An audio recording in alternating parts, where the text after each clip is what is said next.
All right, Shalom Akim.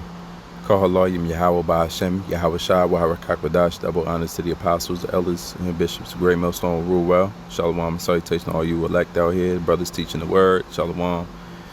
Every once in a while, you start popping off in the mouth. Your mouth, that unruly evil, it starts to get the best of you, and you saying some things you don't mean, or you just speaking too much, And the thing about when you're talking a lot, when you're wrong, because of pride, you keep talking.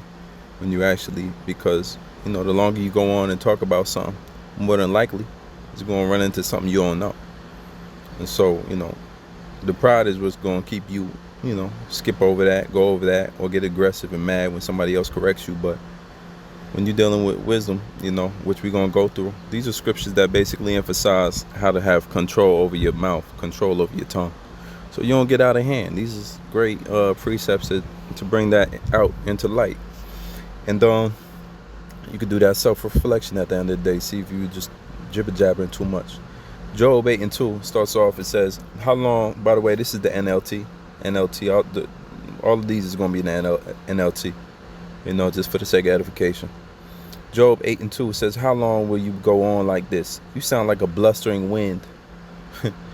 And all you gotta do is look it up in the KJV, and you get a good, you get the direct, breakdown from the King James version. From the English, Old English. It says, how long will you go on like this? You sound like a blustering wind. Just showing you men in the ancient world how they spoke to each other. Job was talking amongst his friends, and they didn't agree on everything. Look how they sounded, talk towards each other. So if somebody talking too much in our nation, that's like the wind just flowing around. They just talking all day, and people don't really admire that. You're not a politician. Nobody's paying you to listen to you. And so what you got to say, sometimes you just gotta keep it short and sweet. And that's really you find a soft point, but you find the golden point. The golden balance between talking and not saying nothing. Job 11:2 says, shouldn't someone answer this torrent of words? Is a person proved innocent just by a lot of talking? A torrent of words. Just think about that. Sometimes men go on emotional rants. Sometimes you go on lack of understanding rant. Sometimes you go on emotional rant covers just about everything. Pride rant. And so, what is a rant? Even the word is tied into emotion. It says, is a person proven innocent by a lot of talking? And the answer is no. The answer is no. You've had people proven innocent with less, saying much less. Job 27:2, I vow by the living power who has taken away my rights, by the Almighty who has embittered my soul. As long as I live, while I have breath from Yahweh, my lips will speak no evil, and my tongue will speak no lies. And it's very interesting that Joe's getting to that point, that he actually, he's professing that he realized there's so much control over that, what you say. There's so much lack of control that some people will have, in which they'll start speaking evil. And that's probably the key to this whole subject, is when you govern your tongue. If you don't do anything else while you govern your own tongue, make sure that you don't speak no evil, man. Don't speak no evil, because we have a strange way of saying it first and then doing it. It's more solidified in your mind to do it now because you said it. Whether it's the frequency of words and whatnot, whether the Lord, gives you, it's like your brain kind of takes over and follows after what you told it to do. So you got to be careful in what you're saying out your mouth. He said, my lips will speak no evil, my tongue will speak no lies. So consider these things as you're doing your chit-chatting, your talking, even every idle word, man. Govern your tongue like a true disciple. Job 35:16. And of course, this goes to me first, because I'm saying it, I'm reading it. I wanted the NLT. I wanted to go and get a different type of understanding, perspective on what's being read. And I understand the tongue, man. It's an unruly evil. Who can know it? It's that little thing steers the whole ship, just like just like the wheel, just like the piece on the back of the boat that steers the direction of the whole ship. That's how the tongue works. James, it's in the book of James. Job 35 and 16. But you are talking nonsense, Job. You have spoken like a fool. Look how, your words. It's the words that identify who you are. It's your words. And if you speak like a fool, who can help you? You the one that spoke. Nobody forced you. So govern your tongue. Psalms 15 and 3. Those who refuse to gossip of harm or harm their neighbors or speak evil of their friends. Right? What's it alluding to? 15 and 1. It says, a Psalm of David.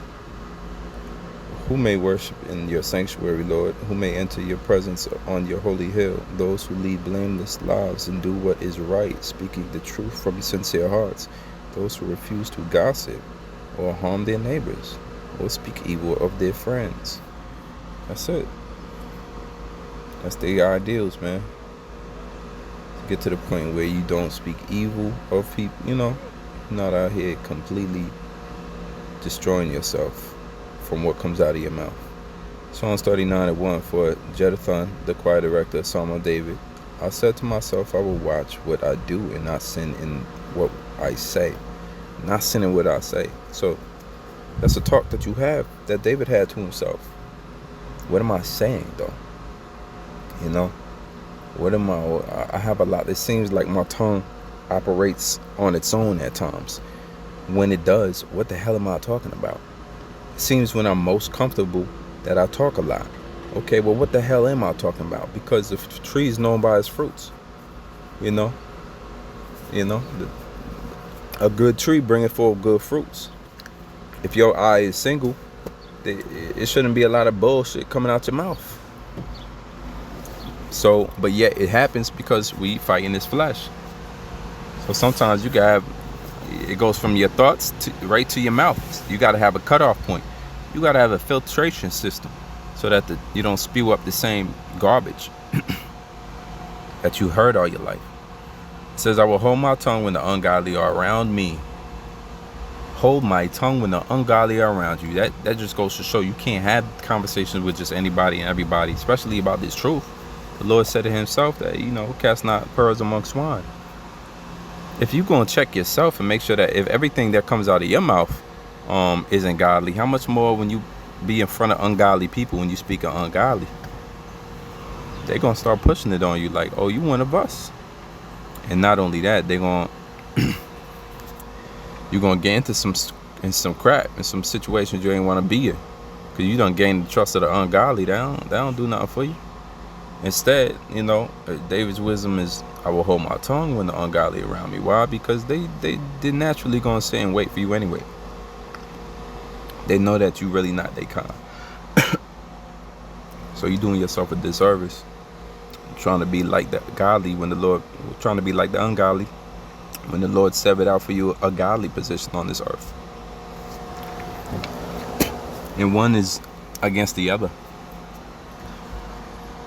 It says, but as I stood there in silence, not even speaking of good things, the turmoil within me grew worse.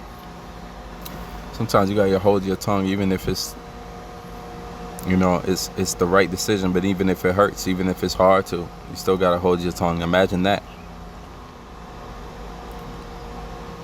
And the scriptures back it up in the Apocrypha. It says, even being as one that knows and saveth nothing. That's the turmoil within you, meaning your mind, starts to get a little upset, and angry because you can't speak up. Sometimes you speak out of like vexation.